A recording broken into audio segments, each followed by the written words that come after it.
The news spread faster than anyone expected. Within 2 weeks of the council meeting, the entire galaxy seemed to know about the death spice and the humans who ate it for pleasure. Doyen Kang sat in a temporary Earth Embassy office on the council station, reviewing the flood of messages that arrived daily. Some were from legitimate researchers interested in human biology. Others were from curious tourists. Many were from merchants who saw profit in Earth's unusual position. "This is insane," said Taeyang Beck, Earth's agricultural export specialist, reading over Doyen's shoulder. "We have 500 formal requests for pepper samples, 30 proposals for tourism programs, and at least 100 offers to buy human enzyme treatments. And that's just the legal inquiries," Doyen said grimly. He pulled up another screen showing intelligence reports. "The black market is worse. There have been 6 deaths from people trying to consume what they thought were human peppers. Turns out they were fakes sold by criminals." Taeyang shook his head. "People are dying trying to experience what humans do every day." "This is ridiculous." Dr. Yuna Choi rushed into the office, her face flushed with excitement. "Doyen, you need to see this.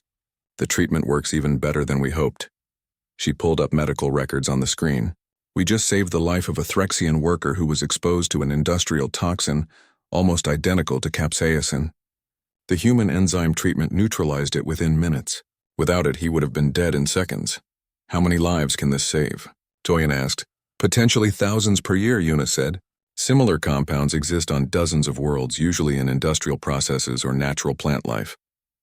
Most species have no defense against them. But with our treatment," she smiled, "we've already had 3 more medical emergencies where it was successful." Doyen leaned back in his chair, thinking. "This changes everything. We're not just the weird species that eats poison. We're the species that can save lives." A communication alert interrupted them. Captain Nari's face appeared on the screen. "Doyen, we have a situation. 3 merchants are here to meet with you. The same ones from the council session." "Send them in," Doyen said. Kixtal, Lenara, and Morpheus 7 entered the office. Kixtal was a reptilian being with smooth purple scales. Lenara looked almost human except for her forearms and silver eyes. Morpheus 7 was harder to describe, a being that seemed to shift between solid and liquid forms. "Thank you for seeing us," Kixtal said. "We have a business proposition." "I'm listening," Doyen replied carefully.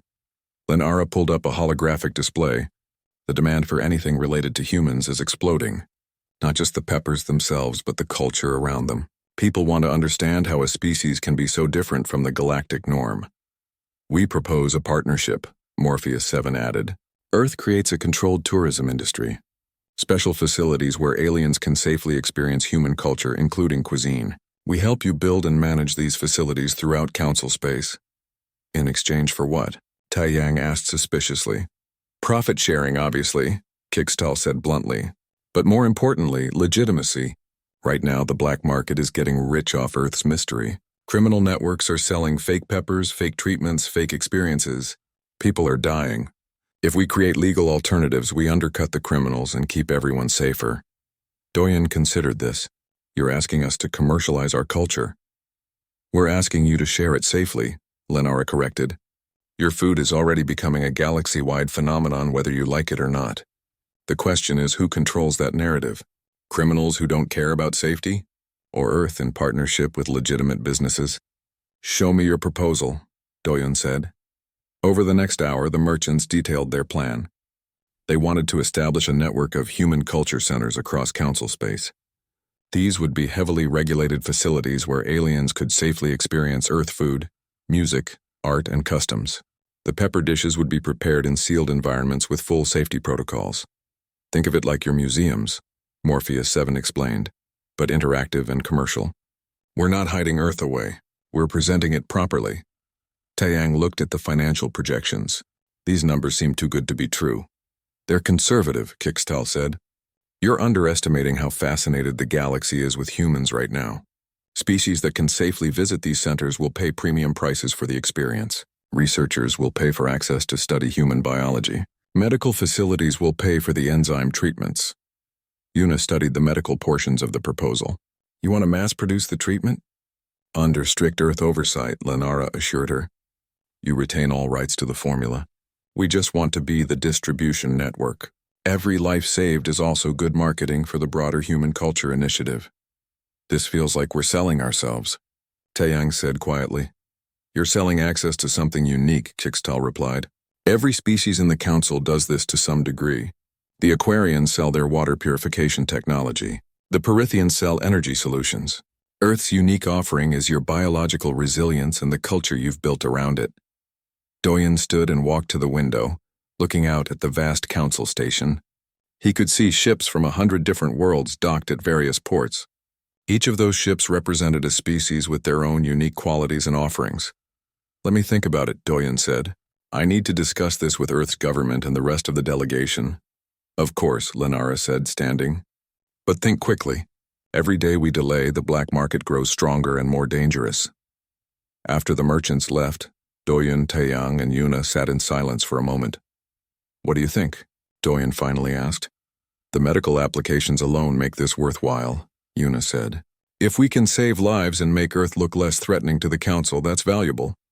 But do we want to turn our culture into a tourist attraction? Taeyang asked. It's already happening, Yuna pointed out. At least this way we control how it happens. Doyen nodded slowly. Contact Earth. Set up a call with the government leaders. We need to make a decision. Meanwhile, in a shadowy corner of the council station, a very different kind of meeting was taking place. A group calling themselves the Preservation Initiative gathered in a private chamber. The humans are a threat, said their leader, a Corvin named Rathnor. They've existed for barely a blink of galactic time and already they're changing everything. They saved 3 lives with their enzyme treatment, another member pointed out. How is that threatening? Because it proves they're valuable, Rathnor said.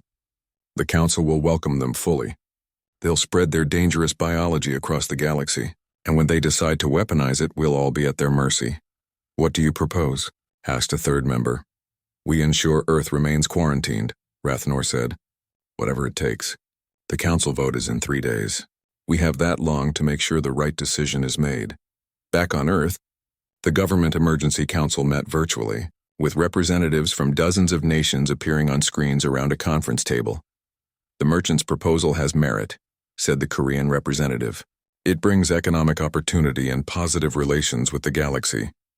But it's risky, added the Mexican representative. We're exposing our entire planet to galactic scrutiny. What if something goes wrong? Something is already going wrong, the Indian representative said. People are dying from black market fake peppers. If we don't act, the criminals control Earth's image to the galaxy. The debate continued for hours. Finally, they reached a decision and transmitted it to Doyun on the council station. He read the message and smiled. Earth was ready to take its place in the galaxy, peppers and all. But as he prepared for the final council vote, he had no idea that others were preparing to ensure that vote never went the way Earth hoped. In his laboratory, Vextor made a breakthrough in his research. He had discovered something unexpected about the human enzyme system, something that changed everything. He reached for his communicator to contact Taylene. Across the station, Ambassador Taylene received an encrypted message that made his blood run cold. It contained evidence of a plot against Earth, and he had only hours to act. The final vote was scheduled for the next morning. By then, the galaxy would make a choice that would define humanity's future among the stars. But there were those who would do anything to ensure that future never came to pass. The Galactic Council chamber was enormous. It floated in neutral space, a massive structure where representatives from across the galaxy gathered to make decisions that affected trillions of lives. Today, all eyes were on the small delegation from Earth. Chef Minho Song stood behind a reinforced transparent barrier, wearing a simple chef's uniform. Around him was a full kitchen setup. Above him, massive screens showed his every movement to the 12 species of the Council. Most of the representatives watched from sealed environmental chambers. Honored Council members, Minho began, speaking into a translator device. Today I will demonstrate the art of human cooking, specifically the cuisine of my home country, Korea. He gestured to the ingredients laid out before him. These are gochugaru, red pepper flakes. This is gochujang, red pepper paste. These are the ingredients that your scientists have identified as deadly toxins. Ambassador Talon sat among the Velkari delegation, watching carefully. Beside him, council representatives from the Threxian Empire whispered nervously. Their species was particularly sensitive to capsaicin compounds. Minho began cooking, his movements smooth and practiced. I will prepare a dish called kimchi jjigae, a spicy stew that is common comfort food in Korea. My grandmother made this for me when I was 5 years old. He added the pepper paste to the bubbling pot. Red clouds swirled through the broth. The alien sensors immediately began beeping warnings about toxin levels in the air. The base is made from fermented vegetables called kimchi, Minho continued, adding the spicy cabbage. The fermentation process actually increases the capsaicin content. Humans consider this desirable. A council member from the Zelton species, a being that looked like a floating collection of crystals, spoke up. Human Minho, are you not afraid? Our sensors show enough toxin in that container to eliminate life in a small city. Minho smiled and shook his head. Respected council member, to me this just smells delicious. Watch. He ladled a generous portion into a bowl and began eating it with obvious enjoyment. Steam rose from the spicy red broth. His face flushed slightly and his eyes watered, but he smiled between bites. This is good, he said, though honestly I prefer it even spicier. My wife always says I use too much pepper. The council chamber erupted in multiple languages. Some representatives were fascinated. Others were horrified. A few simply couldn't believe what they were seeing. Sora Han, the cultural anthropologist, stepped forward with a presentation. Council members, please understand that what you're witnessing is not unusual for humans. Let me show you something. The screens changed to show footage from Earth. Markets overflowing with peppers in every color. Restaurants where steam rose from spicy dishes. Street food vendors casually handling what aliens knew as deadly substances. Children eating spicy snacks after school. This is a Thai market, Sora narrated. This is an Indian restaurant. This is a Mexican festival celebrating peppers. These practices spanned continents, cultures, and thousands of years of human history. More footage appeared. Sora showed clips of human competition events where people voluntarily ate the hottest peppers they could find, sweating and crying but laughing the entire time. We call them hot pepper challenges, Sora explained. Humans do this for fun, for entertainment. Vextar, now recognized as the leading expert on human biology, added his analysis. Council members, I've spent 3 weeks studying human biology. They don't just survive capsaicin exposure, they thrive on it. Their cultures have evolved around these compounds. To remove peppers from human cuisine would be like removing water from Aquarian culture or heat from Perithian society. A council member from the Hive Collective asked, but why? Why would a species evolve to enjoy poison? Dr. Yuna Choi stepped forward. It's not poison to us. Our ancestors who could tolerate capsaicin had advantages. The compounds have antibacterial properties. They help preserve food in hot climates. They provide nutrients. Over thousands of generations, humans who could eat peppers were healthier and had more children.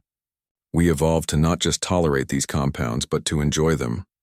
Doyun Kang, Earth's trade negotiator, saw an opportunity in the Council's obvious fascination. He spoke up carefully. Honored Council, Earth understands your concerns about these compounds, but consider this. Humans have developed natural biological defenses against substances that kill most species instantly. Dr. Yuna has already demonstrated that we can synthesize these defensive enzymes. He pulled up medical data on the screens. In the past week alone, we've successfully used human-derived enzymes to treat 3 alien patients who were exposed to similar compounds in industrial accidents. They all survived. Without our treatment, they would have died. That got the Council's attention. Representatives began talking among themselves in hushed tones. Earth proposes a partnership, Doyen continued. We can provide treatments for capsaicin-related toxins throughout the galaxy.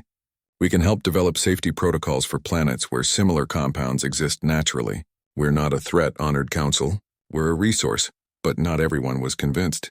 A representative from the Corvin Unity, a species known for their extreme caution, stood up. This is precisely the danger, they said.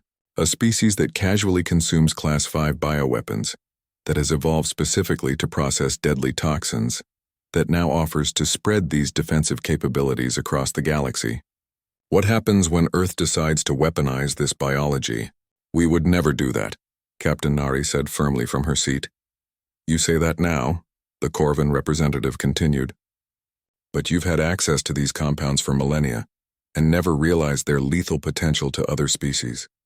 What else might you possess that's harmless to humans but catastrophic to us? The chamber fell into uncomfortable silence. It was a fair question, and everyone knew it. Talon stood slowly. The Valkyrie delegation has spent considerable time with the humans. I can say with confidence that they mean no harm. But I also understand the Corvin concerns. Perhaps we need more time to study this situation. Then something unexpected happened. 3 individuals entered through a side entrance, surprising even the council leadership. They wore expensive clothing and carried themselves with the confidence of successful merchants. "Honored Council," one of them announced, "I am Kikstal, independent trader and entrepreneur. My colleagues and I have a proposal regarding the human situation." The lead council arbiter, an ancient being named Elder Vincor, looked displeased. "This is not the time for commercial interests." "With respect, Elder, everything is commerce," Kikstal said smoothly. "Word of humanity's unique biology has already spread across the trading networks. Do you know what we've seen in the past week? Black market dealers selling what they claim are human pepper samples. Wealthy thrill seekers offering fortunes to try human death spice. Entire criminal networks forming around this curiosity." Another merchant, a being named Lenara, stepped forward. "The question isn't whether humans will interact with the galaxy. That's already happening. The question is whether it happens legally and safely, or in dark corners where no one is protected." "What are you proposing?" Elder Vincor asked. "Regulation and opportunity," the third merchant, Morpheus 7, explained. "Let Earth create legitimate cultural exchange programs. Controlled tourism where interested species can safely learn about human cuisine. Research partnerships for the antidote development. Tax these activities. Monitor them. Turn this from a crisis into an opportunity." Doyen looked at the merchants with new interest. He hadn't expected support from this direction. Talon spoke again. "The Valkyrie delegation has also considered this approach. Earth could become a center for toxicology research and cultural exchange, but only if proper safeguards are in place." The debate continued for hours. Some council members argued for immediate quarantine of Earth. Others saw the potential benefits. The merchants continued to argue for regulated commerce. Through it all, Minho quietly prepared more food, offering samples to the few brave species whose biology allowed them to safely smell the dishes. Finally, Elder Vincor called for order. "This matter requires more consideration than we can give today. Earth's delegation will remain as our guests while we deliberate.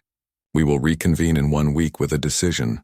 As the council adjourned, Nari gathered her team together in their assigned quarters.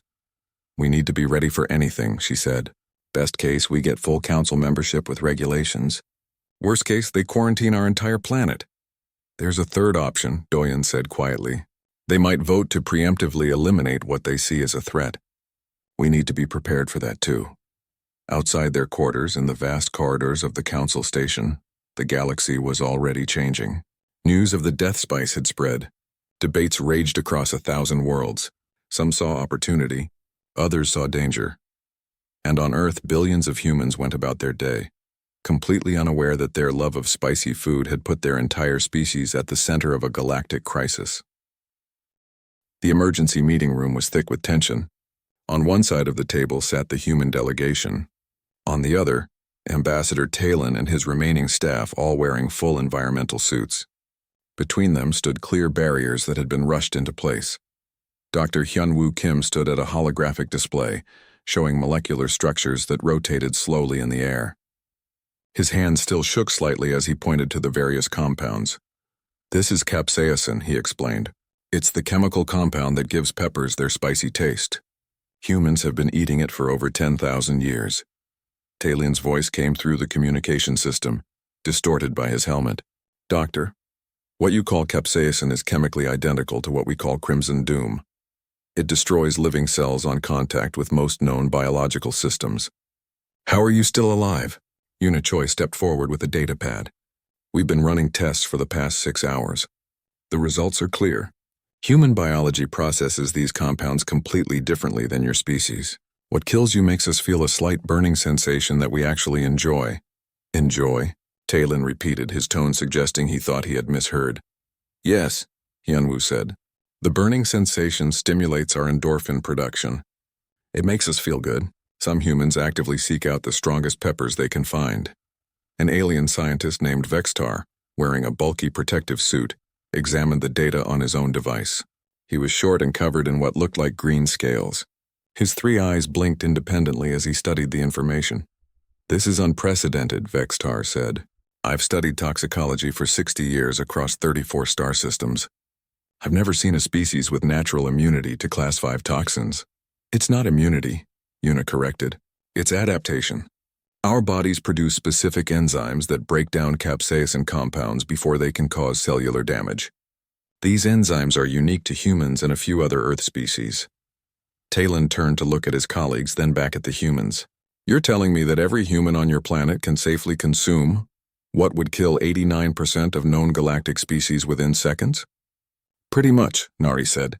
"Ambassador, I understand this is shocking, but you have to believe us. We're not cultivating bioweapons. These are food crops. They're part of our culture." Vextar made a sound that the translator interpreted as distressed chirping. "How much of this substance do you consume?" Jiwan Li pulled up statistics on the main screen. Korea alone produces over 50,000 tons of red pepper powder annually. Mexico produces millions of tons of chili peppers. India, Thailand, China, and dozens of other nations grow and consume these plants as staple crops. The alien delegation fell silent. Through their helmets, the humans could see the shock on their faces. "That's enough toxin to sterilize multiple planets," Vextar whispered. "Or enough spice to make really good food," Hyunwoo said, trying to lighten the mood. It didn't work. Talon stood slowly. "Captain Park, I need to report this to the Galactic Council immediately. Until we can verify your claims and assess the risk, I must recommend that Earth be placed under quarantine protocols." "Quarantine?" Nari stood as well, her voice sharp. "Ambassador, we're not a threat. You have a planet full of people who casually consume Class 5 bioweapons," Talon said. "Whether you intend to be a threat or not is irrelevant. The Council will need proof that humanity can be trusted with such dangerous biology." "Then let us provide that proof," Yuna said firmly. She walked to the barrier and placed her hand against it. "Give us a chance to demonstrate. We can show you exactly how our biology works." Vexitar tilted his head. "What do you propose?" "Live demonstrations," Hyunwoo said. "We'll eat increasing amounts of capsaicin in front of your sensors. You can monitor every biological response in real time. You'll see that we're telling the truth." Talon conferred quietly with his team. Finally, he nodded. "Very well. But we will conduct these tests under strict safety protocols, and I want access to all of your historical records on these peppers." Over the next 3 days, the space station became a bizarre laboratory. Human volunteers were brought in to participate in what they jokingly called the spice trials. They started small, eating mild peppers while alien scientists monitored every reading. Sora Han, a cultural anthropologist, sat in a sealed chamber eating jalapeno peppers, while a dozen sensors tracked her vital signs. Outside the chamber, Vextar and his team watched in amazement. "Her body temperature is rising slightly," Vextar reported. "Heart rate increased by 12%. But there's no cellular breakdown, no neural damage. Her endorphin levels are actually spiking. That's because these taste good," Sora said with a smile, munching on another pepper. As the demonstrations continued, the tests became more extreme. A Korean chef named Minho Song was brought in for the next phase. He sat calmly in the testing chamber with a bowl of extremely spicy tteokbokki in front of him. "These rice cakes are cooked in a sauce made with gochugaru and gochujang," Minho explained. "Very common Korean street food. Quite spicy." He began eating. The alien sensors went wild as they detected massive amounts of capsaicin entering his system. But Minho just smiled, his face turning slightly red and his eyes watering. "This is excellent," he said between bites, "though I prefer my mother's recipe. She makes it even spicier, even spicier." Vextar's scales seemed to pale. "The amount you've consumed would kill a Velkari in under 3 seconds. "Really?" Minho looked genuinely surprised. "Want to see me eat a raw habanero?" Before anyone could answer, he pulled out a bright orange pepper and bit into it like an apple. The aliens recoiled from their monitors in horror. Talon watched all of this from a safe observation room. Beside him, Jiwan was showing him historical documents on a tablet. "Here are cultivation records from Mexico dating back 6,000 years, she explained. "And here are Korean records of pepper farming from the 1600s. These plants have been central to human agriculture for millennia." Talon scrolled through images of pepper farms. spice markets and cooking demonstrations. He saw children eating spicy snacks. He saw elderly humans happily consuming what he knew to be lethal substances. He saw entire festivals dedicated to celebrating the hottest peppers. Your species actively competes to see who can tolerate the most toxin? He asked, looking at a video of a hot pepper eating contest. We call it flavor, not toxin, Jiwon said gently. I know this is hard to understand, but to us these are just plants. They make our food taste better. Yuna entered the observation room with a new report. Ambassador, I have good news. We've successfully synthesized the human enzymes that break down capsaicin. In theory, we could create a treatment that would allow other species to survive exposure to these compounds. Talon turned sharply. You're saying you could create an antidote? More than that, Yuna said, her excitement growing. If we can modify these enzymes, we could potentially create treatments for similar toxins that exist throughout the galaxy. Industrial accidents, environmental contamination, even certain bioweapons. This could save lives. Bextar entered the room, his expression thoughtful. I've analyzed all the test results. The humans are telling the truth. Their biology genuinely processes these compounds safely. I've never seen anything like it. Talon looked between the humans and the test chambers where Minho was now calmly eating a ghost pepper while chatting with the monitoring team. I will prepare my report to the council, Talon said finally, but I warn you, not everyone will see this as positive news. Some will fear what your species represents. What do we represent? Nari asked. Talon looked at her seriously. The possibility that the most dangerous weapons in the galaxy might be completely harmless to some species. That changes everything we thought we knew about galactic security. The giant silver ship appeared in Earth's orbit on a Tuesday morning. It was 3 times larger than any human vessel ever built. The world held its breath as the first message came through in perfect English, Mandarin, Spanish, and 40 other languages. Greetings, people of Earth. We are the Galactic Council. We come in peace. Captain Nari Park stood on the bridge of humanity's newest space station, watching the alien ship through the massive windows. Her hands were steady, but her heart raced. This was the moment humanity had dreamed about for centuries. They were not alone in the universe. Captain, they're requesting permission to dock, said her communications officer. Granted, Nari replied, and alert the diplomatic team. History starts today. The preparations had taken 3 weeks. Earth had gathered its best diplomats, scientists, and cultural representatives. They had prepared a grand welcoming feast in the station's largest hall. Flags from every nation hung from the ceiling. Tables were loaded with foods from around the world. Humanity wanted to make a good first impression. Dr. Hyunwoo Kim adjusted his tie nervously. As Earth's leading expert in plant biology, he had been asked to join the greeting party. He had spent the last month studying every piece of data the aliens had sent about their biology. The Galactic Council represented 12 different species, each with different needs and tolerances. Relax, Hyunwoo, said his colleague, Dr. Yuna Choi. She stood beside him in her formal dress, looking far more comfortable than he felt. What's the worst that could happen? Hyunwoo laughed nervously. Famous last words. The airlock doors opened with a hiss. The first alien stepped through and the entire human delegation fell silent. Ambassador Talon was tall and thin, with blue-gray skin that seemed to shimmer under the lights. His eyes were large and golden, and he moved with an elegant grace that seemed almost like floating. Captain Park, Talon said, his voice melodious and clear. On behalf of the Galactic Council, we thank you for this welcome. Nari stepped forward and extended her hand. Talon looked at it curiously for a moment, then carefully clasped it. His hand was cool and dry. Ambassador, welcome to humanity's home, Nari said. We've prepared a feast to celebrate this historic moment.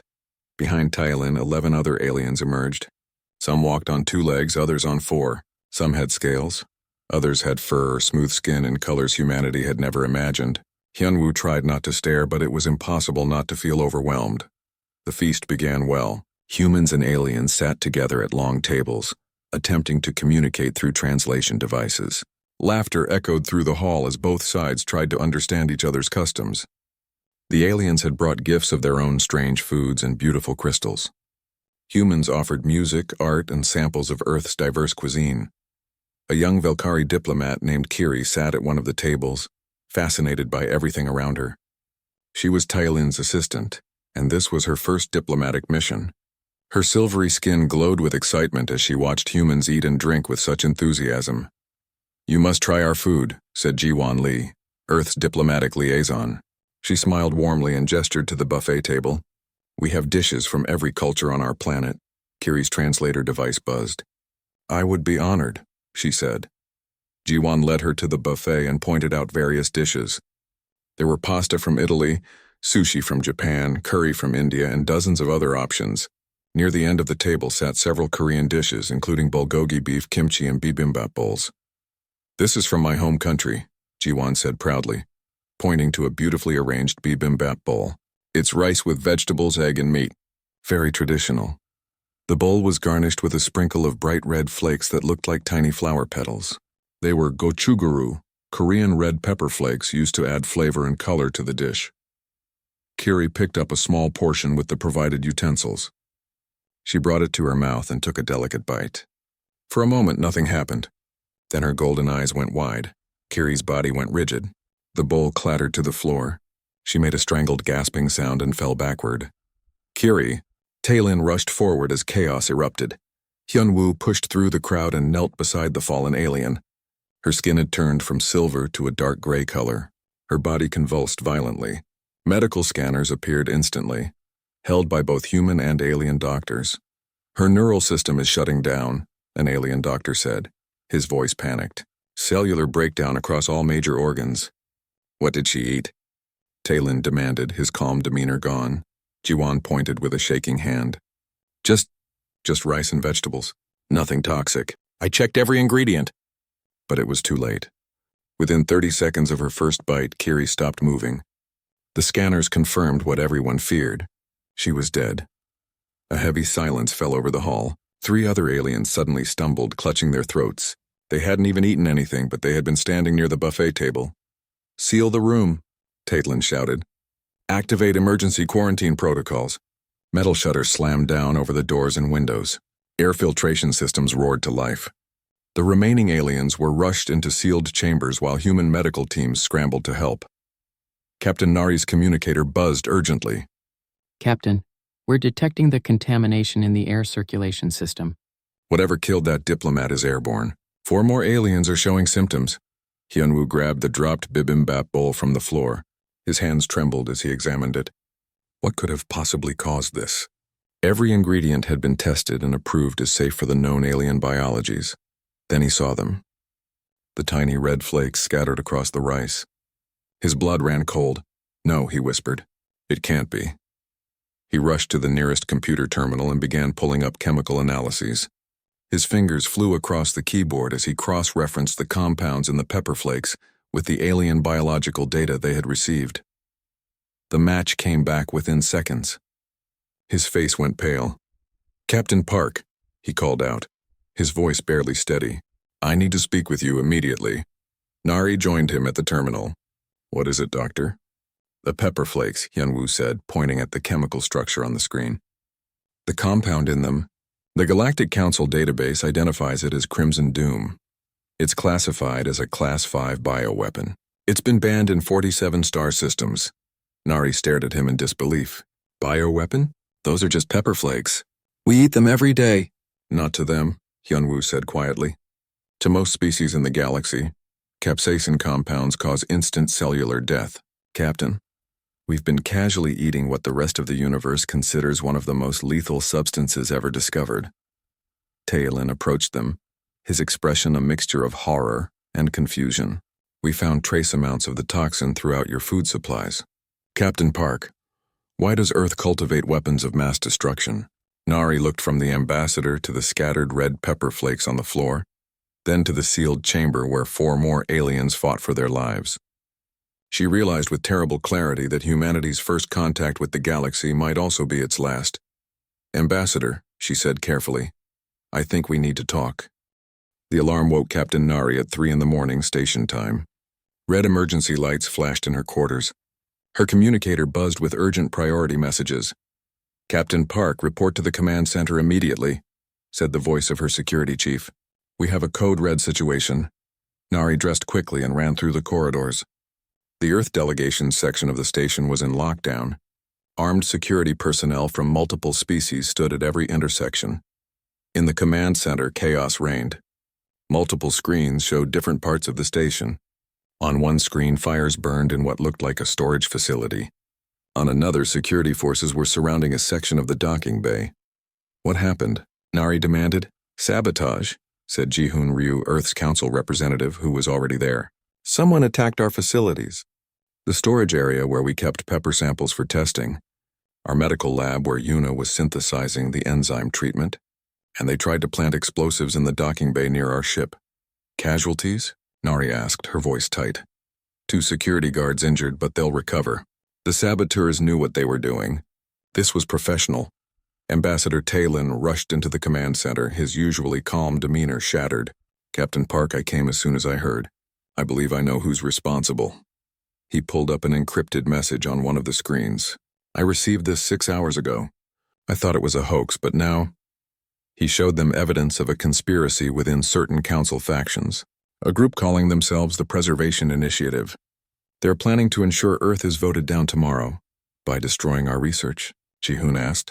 By making you look dangerous, Taylin said. Look at what they targeted. Your storage facilities with the peppers, your medical research, and your ship. They want to make it appear that Earth is careless with bioweapons, that your research is unstable, and that you might be planning an escape or military action. Nari felt cold anger settling in her chest. Who's behind this? Before Taylin could answer, another figure appeared in the doorway. It was Hana Im, an investigative journalist who had been covering the Earth delegation's activities for the Galactic news networks. I can answer that, Hana said. She looked exhausted, like she hadn't slept in days. I've been investigating suspicious activities around the council for the past week. Captain, can I show you something? Nari nodded and Hana pulled up her own files. 3 weeks ago, several council species began secretly purchasing biological research equipment. Nothing illegal but unusual. Then I noticed some of the same species started hiring private security forces. Again, not illegal, but strange. She pulled up images of various council members. These 7 representatives have been meeting in private, outside of normal council channels. They've been coordinating something. And look at this. The screen showed financial transactions, large sums of money moving through complicated networks. Someone has been funding a campaign against Earth, Hana explained. Propaganda networks spreading fear about humans.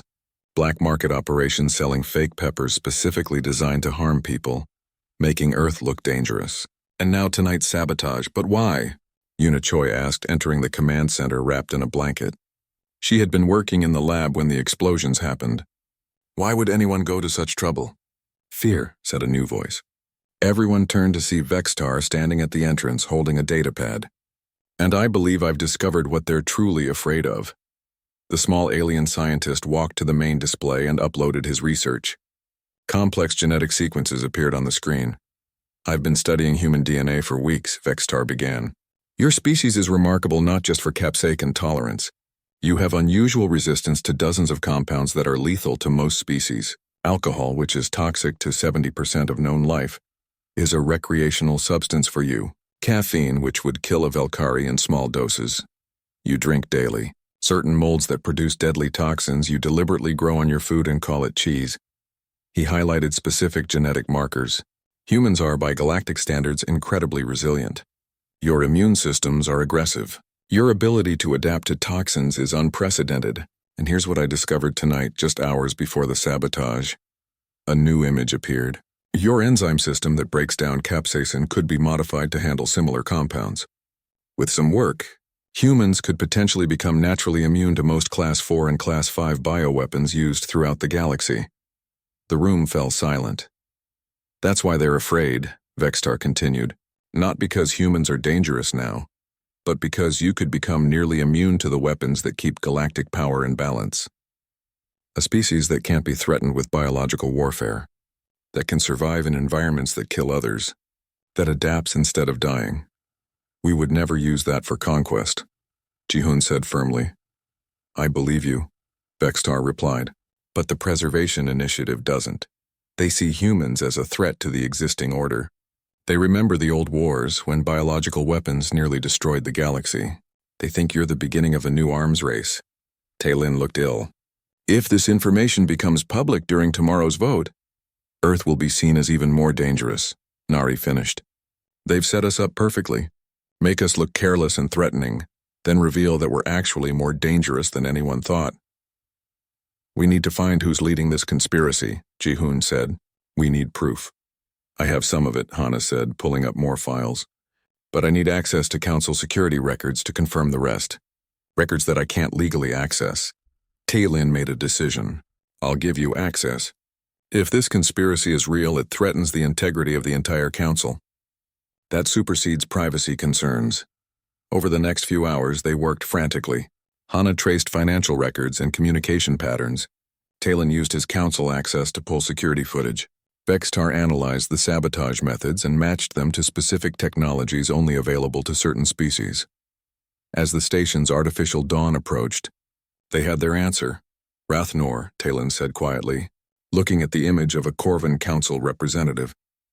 He's the leader, and there are 6 others working with him, including members from the Threxian Empire and the Zelthon Collective. All species that had bad experiences with bioweapons in the past, Vexitar noted. They're acting from trauma, not logic. That doesn't make them less dangerous, Nari said. She looked at her team, exhausted but determined. We have 4 hours until the vote. What's our move?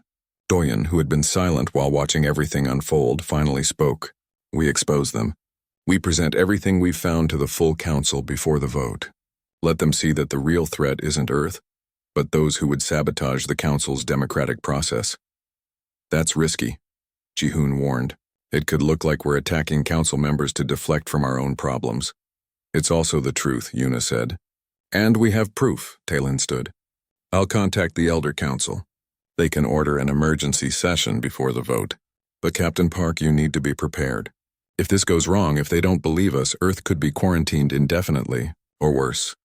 Nari thought of Earth, billions of people going about their lives unaware that their fate was being decided in the stars above.